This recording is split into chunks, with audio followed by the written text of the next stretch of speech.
Praise the lord. నిబంధన మందసము యెహోవా సన్నిధికి గుర్తు. ప్రత్యక్షపు గుడారములోని అతి పరిశుద్ధ స్థలములో నిబంధన మందసం ఉంటుంది.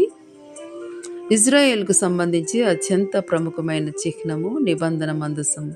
మందసము తుమ్మకరతో చేయాలి. దేవుడు ఇచ్చిన కొలతలు: పొడుగు 2 మూరలున్నర, దాని వెడల్పు 3 మూరెడున్నర, దాని ఎత్తు 3 మూరెడున్నర.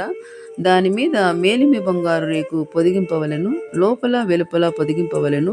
ఇరుప్రక్కల 2 ఉంగరాలు పెట్టవలెను. 2 బంగారపు మోతకర్రలు ఉంగరాల్లో దూర్చి భుజాల మీద మోసుకొని వెళ్ళాలి. ఇది బెసలేలు చేసెను. కరుణాపీఠము మేలిమి బంగారంతో చేయవలెను. 2 బంగారు కేరుబులు దానితో ఏకకాండముగా చేయవలెను. కేరుబులు పైకి విప్పిన రెక్కలు గలవై కరుణాపీఠమును రెక్కలతో కప్పుచుండగా వాటి ముఖములు ఎదురెదురుగా ఉండును. ముఖములు కరుణాపీఠం తట్టు ఉండును. కరుణాపీఠము మందసం మీద ఉండును. సొలొమోను కట్టిన దేవాలయంలో ఉంచబడెను.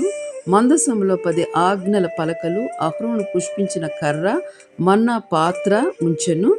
కేరుబులు దేవుని పవిత్రతకు మహిమకు గుర్తులు, క్రీస్తునకు సాదృశ్యము, దేవుని సింహాసనకు సాదృశ్యము. ఆమేన్.